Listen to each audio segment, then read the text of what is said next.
கலைஞர் தொலைக்காட்சி நேயர்களுக்கு வணக்கம் and welcome to சினிமா செய்திகள். இந்த வாரமும் சினிமா செய்திகள் நிகழ்ச்சியில தமிழ் சினிமால கடந்த சில தினங்கள்ல நடந்த படப்பூஜைகள், பத்திரிகையாளர் சந்திப்பு, இசை வெளியீட்டு விழா, ஷூட்டிங் ஸ்பாட் எல்லாத்தையுமே காட்சிகளை பார்த்து ரசிக்க போறோம்.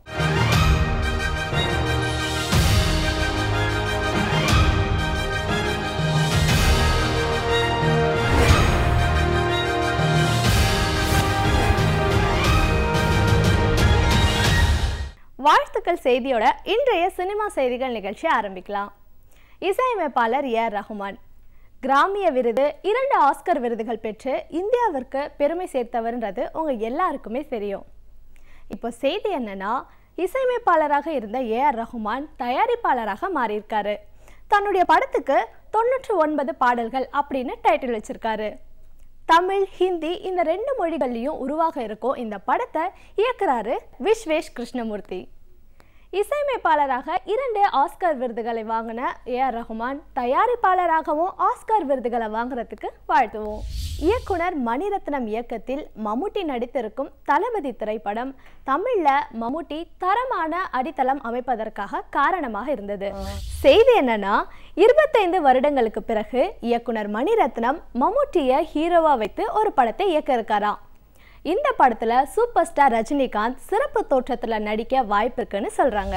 நடிகை ஜெயபிரதா தமிழ்ல குறிப்பிட்ட சில படங்கள்ல நடிச்சிருந்தாலும் இவங்க நடித்த அத்தனை படங்களுமே வெற்றி திரைப்படங்கள்.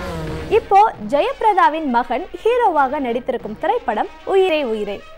இந்த படத்தின் இசை வெளியீட்டு விழாவுக்கு அனில் கபூர், அமர் சிங் உட்பட பல திரைப்பட பிரபலங்களும் அரசியல் தலைவர்களும் கலந்துக்கிட்டாங்க. எல்லாம் கேட்குறாங்க, நீங்க தமிழ்ல எதுக்கு சித்தார்த் இன்ட்ரடியூஸ் பண்றீங்க? இஃப் யூ வாண்ட் நீங்க தெலுங்குல பண்ணலாம், ஹிந்தியில பண்ணலாம், பட் அது இல்லை. எனக்கு அன்போட இந்த இண்டஸ்ட்ரி அன்கண்டிஷனல் லவ் கொடுத்துருக்கு. ஜெயபிரதான்னா நீ என்ன கேரக்டர் பண்ணிருக்கு, ஏன் இந்த கேரக்டர் பண்ற, எப்பவுமே நான் யாருமே கேட்கல.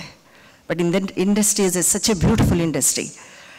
அதுக்காக தமிழ் மக்களுக்கு நானும் ரொம்ப ரொம்ப நன்றி. எதுக்குன்னா என்னை எப்போ எந்த மாதிரி அந்த அன்பு பாசம் கொடுத்துருக்காங்களோ என் மகனுக்கு சித்து கூட அந்த மாதிரி கொடுக்கணும்னு நான் வேண்டிக்கிறேன். All Jaya's friends are your mothers. So you are also a son to us. You look so good, so handsome, and may God bless you with all the success. And of course Hansika, she's also very beautiful and of course fair. I think Sidhu is really talented and I wish you all the very best. R.D. Rajshekhar sir, thank you for making me thank you for making me look so pretty on screen. My director Shekhar, it is a pleasure working under you. And above all, we all know that this was possible only because of Jaya ma'am.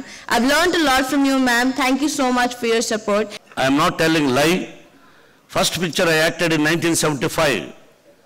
But உங்க மாதிரி நான் act பண்ணல, சச்சமா பண்ணல, எனக்கு டான்ஸே தெரியாது. நீ first class, you did very good performance, பிரமாதமா இருக்குமா. You are like my son, you are like my Sun.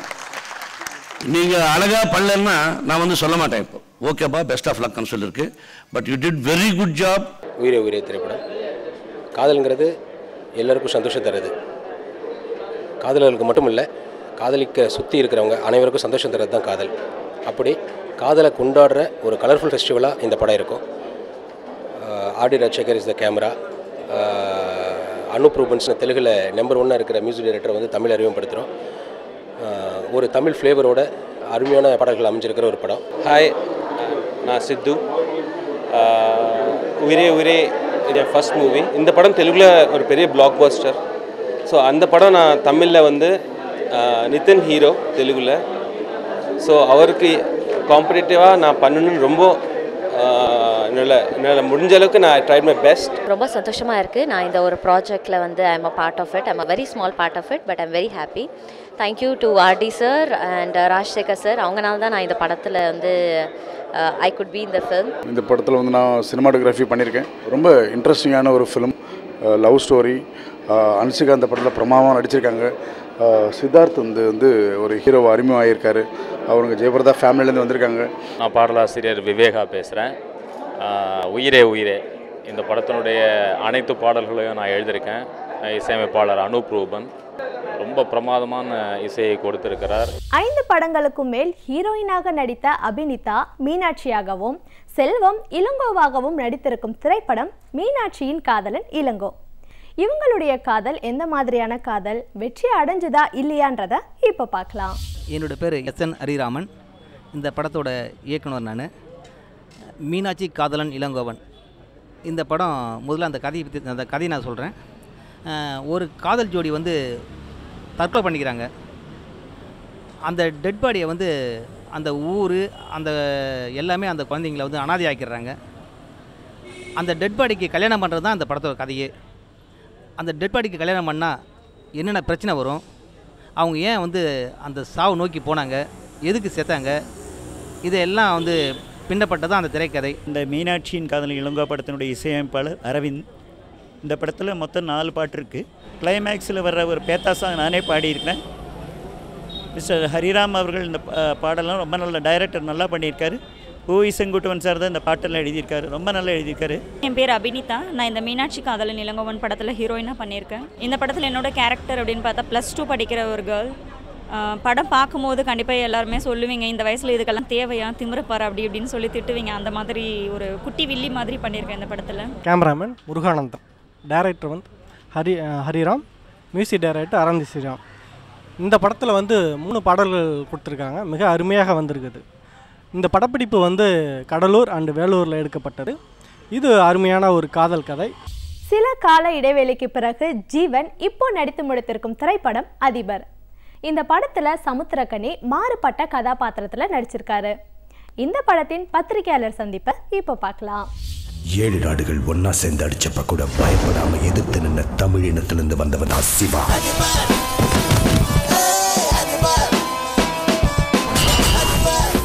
வீரமற்ற விவேகம் கோழைத்தனம், விவேகமற்ற வீரம் முரட்டுத்தனம்.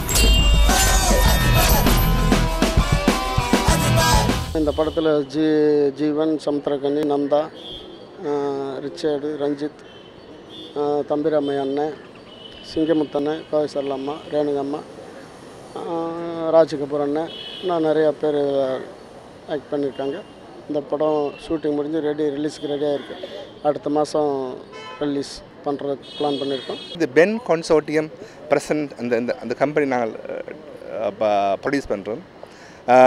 இது ரியல் ஸ்டோரி என்னென்னா, இந்த ஸ்டோரி ஏன் நாங்கள் எடுத்தோம்னா, இந்த ஸ்டோரியை வேறு எல்லோரும் பார்த்து இதை இன்னொருகளுக்கு நான் நடக்கக்கூடாதுன்ற அந்த ஸ்டோரி எடுத்துக்கிறோம். இதில் மெயினாக ஜீவன் ஹீரோ ஆக்ட் பண்ணுறாரு. அதில் சமுத்திரக்கனி என்ன செகண்ட் ஹீரோவாக ஆக்ட் பண்ணுறாங்க. விக்ரம் செல்வா பேசுகிறேன். இந்த அதிபர் படத்தோட மியூசிக் டைரக்டர் நான். இது என்னோடய ஃபஸ்ட் ஃபிலிம் தமிழில் நான் பண்ணிகிட்டு இருக்கேன். அண்ட் படத்தில் மொத்தம் 4 சாங்ஸ் இருக்குது. அண்ட் முத்துக்குமார் சாரும் விவேகா சாரும் சாங்ஸ்லாம் எழுதியிருக்காங்க. சிங்கர்ஸ் பார்த்தீங்கன்னா Gaana Bala sir, MK Balaji, Hariharasudhan, Abhay Jodhpurkar, ஜனனிலாம் பாடியிருக்காங்க. என்னோட பேர் வித்யா. அதிபர் மூவியில் ஹீரோயினாக பண்ணியிருக்கேன். இந்த படத்தில் ஒர்க் பண்ண எக்ஸ்பீரியன்ஸ் ரொம்ப நல்லா இருந்தது. இந்த படத்தோட ப்ரொடியூசர், டைரக்டர், ஹீரோ ஜீவன் எல்லாருமே ரொம்ப சப்போர்ட்டிவாக, ரொம்ப ஹெல்ப்ஃபுல்லாக இருந்தாங்க. ஜீவன் நடிச்சிருக்காரு கூட. வித்யான்ட்டு நியூ ஹீரோயின் இன்ட்ரடியூஸ் ஆயிருக்காங்க. டைரக்டர் சமுத்திரக்கனி சார் ஒரு இம்பார்ட்டன்ட் ரோல் பண்ணியிருக்காரு. தம்பிராமே சார் இருக்கார். ஸோ இந்த மாதிரி நல்ல ஒரு இன்ட்ரெஸ்டிங்கான கேரக்டர்ஸ் இருக்கும், டிஃப்ரெண்ட் கேரக்டர்ஸ் இருக்கும் படத்தில். It's basically an action movie. ஒரு ட்ரூ இவெண்ட்ஸ் பேஸ் பண்ணி ஒரு அழகான ஒரு ஸ்க்ரீன் பிளேயில் ஒரு அழகான ஒரு கதை சொல்லியிருக்காரு. ஆக்சுவலி சொல்லணுன்னா ரொம்ப சந்தோஷமாக இருக்குது. ஏன்னா ஒரு ஒரு ஒரு ஒரு படத்தை பண்ணி முடிச்சுட்டு அதோட எண்ட் ரிசல்ட்டை பார்க்கும் போது கண்டிப்பாக ரொம்ப சந்தோஷமாக இருக்கும் எல்லாருக்குமே. அதே சந்தோஷத்தில் நானும் இருக்கேன். இந்த அதிபர் படத்தில் என்னோட டிஃப்ரெண்ட்டான ஒரு கேரக்டர் பண்ணிட்டு இருக்கேன். நான் ஒரு சேலஞ்சிங்கான ரோல் தான் சொல்லலாம். இவங்க இப்போ ஹிந்திலையும் நடிச்சிருக்காங்க. அதை பற்றி என்ன சொல்கிறாங்கன்றதை கேட்கலாம். ஹாய், எல்லாருக்கும் வணக்கம். நான் உங்கள் சஞ்சனா. இன்றைக்கி ரொம்ப special day and my first Bollywood film Thoda Luff Thoda Ishq promotion போயிட்டுருக்கு. And it's going to be release in Chennai and 10th this next month 10th பாம்பேல ரிலீஸ் ஆனோம். அப்புறம் ப்ளீஸ் தியேட்டர் போய் படம் பாருங்கள். Hello Chennai, I am Neha Pawar. I have come from Mumbai. I'm here to promote my film Thoda Lutf Thoda Ishq, which is coming out on 10th of July in Mumbai. So if I have to talk about my character, I'm playing Minnie in the film, which is opposite Mr. Rajpal Yadav. So for me, it was like a little difficult to match up Rajpal sir's comedy, but yeah, gradually I did that. செய்தி என்னன்னா அப்பக்குட்டியின் முழு தோற்றத்தை மாடர்னா மாத்திருக்காரு நடிகர் அஜித். அப்பக்குட்டியை வைத்து ஒரு photo ஷூட்டையும் எடுத்திருக்காரு. அப்பக்குட்டியை வைத்து கூடிய விரைவில் குறும்படத்தையும் இயக்க இருக்காரு நடிகர் அஜித். டி சுரேஷ் இயக்கத்தில் ஜோன்ஸ் ஆனந்த் இசையில் வெளிவந்திருக்கும் பேய் திரைப்படம் பேபி. இந்த திரைப்படத்தில் வரும் பேய் தமிழ் சினிமாக்களில் வரும் வழக்கமான பேய்களில் ஒன்றா அல்லது வித்தியாசமான பேயான்றதை இப்போ பார்க்கலாம். பேபி படத்தோட இயக்குனர் சுரேஷ் பேசுகிறேன். நான் பாலசத்தர் சார்ட்ட கல்லூரி வழக்கன் 2 படத்தில் ஒர்க் பண்ணிட்டு இந்த படத்தை பண்ணியிருக்கேன். இந்த படம் பார்த்தீங்கன்னா ஒரு ஃபேமிலி ட்ராமா. அதுக்குள்ளே ஒரு பேய் இருந்தால் எப்படி இருக்கும், 2 குழந்தைங்க அப்பா அம்மா, இதுக்குள்ளே ஒரு பேயை வச்சு பண்ணால் எப்படி இருக்குன்னு சொல்லிட்டு நான் கதை பண்ணுறப்பே பேயோட தான் பண்ணேன். ரொம்ப ஹாரராக படம் ஆரம்பித்து ரொம்ப சென்டிமெண்ட்டாக முடியும். என் பேர் ஸ்ரீவர்ஷினி. இந்த படம் உங்களுக்கு இந்த படம் பேய் படம், நான் பேயாக நடிச்சிருக்கேன். இந்த படம் உங்களுக்கு பிடிக்கும்னு நினைக்கிறேன். தியேட்டரில் வந்து பாருங்கள். ஆடிஷன்லாம் பண்ணி இந்த மாதிரி எனக்கு சுரேஷ் அங்கிள் ஆப்பர்ச்சுனிட்டி கொடுத்துருக்காங்க. அப்புறமா நான் வந்து ஃபஸ்ட் டைம் அந்த கேமராவில் நிற்கும் போது எனக்கு கொஞ்சம் ஒரு பதட்டமாக தான் இருந்தது. ஆனால் நான் சரியாக பண்ணிட்டேன்னால நான் செலக்ட் ஆகிட்டேன். இசையமைப்பாளரும் ஒரே ஒரு வெற்றி படத்தின் கதாநாயகனுமான ஜிவி பிரகாஷ்குமார் பென்சில், த்ரிஷா இல்லைன்னா நயன்தாரா இந்த 2 படங்கள்லையும் நடிச்சு முடிச்சிருக்காரு. இந்த 2 படங்களுமே விரைவில் வெளிவர இருக்கு. இந்த தருணத்தில் இவர் நடிக்க இருக்கிற அடுத்த 2 படங்களின் டைட்டிலையும் சொல்லியிருக்காரு. 1 கெட்ட பையன் சார் இந்த காளி, 2 பாஷா என்கிற ஆண்டனி. இந்த 2 பெயர்களின் சிறப்பும் உங்களுக்கே நல்லா தெரியும். எந்திரன் சூப்பர் ஸ்டார் நடிப்பில் சங்கர் இயக்கத்தில் உருவாக இருக்கும் எந்திரன் 2 திரைப்படத்துல ரஜினியை எதிர்த்து அவரை அடிக்க வரும் வில்லன் யாருன்னு பாத்தீங்கன்னா அர்னால்ட் எந்திரன் 2 திரைப்படத்துல நடிக்க இருக்காரு. கலைப்புலி எஸ் தானு தயாரிக்க இயக்குனர் அட்லி விஜயை ஹீரோவாக வைத்து எடுக்க இருக்கும் திரைப்படத்துல விஜய்க்கு ஜோடியா சமந்தாவும் எமி ஜாக்சனும் நடிக்க இருக்காங்க. இந்த படத்தின் பூஜை அன்னைக்கு வரைக்கும் படத்தின் டைட்டிலை முடிவு பண்ணாமலே இருந்தாங்க. இப்போ 3 முகம்னு டைட்டில் வச்சிருக்காங்களாம். இந்த நிகழ்வை தொடர்ந்து பார்க்கலாம். இந்த படம் வந்து என்னோட ட்ரீமு. நான் விஜய் சாரோட ஒர்க் பண்ணணுன்னு ஒரு ட்ரீமாகவே இருந்தது. நான் நண்பனில் அசிஸ்டண்ட்டாக ஒர்க் பண்ணேன். அப்போவே எனக்கு விஜய் நான் பழக்கம். பட் அந்த டைமில் கூட நான் அவர் அப்ரோச் பண்ணி உங்களுக்கு கதை சொல்லணும் அப்படின்னு நான் கேட்கல. ஏன்னா அதெல்லாம் நடக்காது, எப்படி நடக்கும் அப்படின்ட்டு இருந்தேன். ஸோ ஒரு சாலிட் ஹிட்டு கொடுத்துட்டு தான் அப்படி போய் நிற்கணும் அப்படின்னு நினச்சேன். ஒரு ஹிட்டு கொடுத்துட்டு அண்ணனை போய் பார்த்தேன். அண்ணா வந்து நீ படமே வந்திருக்கலாமே அப்படின்னாரு. இல்லைண்ணே எனக்கு ஒரு கான்ஃபிடென்ஸ் வேணும் அப்படின்றதுக்காக ஐ வெயிட்டட் அப்படின்னேன். அப்புறம் வந்து ஸ்கிரிப்டு அவருக்கு ரொம்ப பிடிச்சிருந்தது. ஷூட்டிங் போகிறேன் ஜூலை 1 இருந்து. ஸோ நெக்ஸ்ட் இயர் ரிலீஸ் ஆகும். இன்றைய சினிமா செய்திகள் நிகழ்ச்சியில் வந்த எல்லா சுவாரஸ்யமான செய்திகளையும் பார்த்து நீங்கள் ரசிச்சிருப்பீங்க. மீண்டும் இதே நிகழ்ச்சியில் சந்திக்கலாம். அதுவரை உங்களிடமிருந்து விடைபெறுவது சுமையா.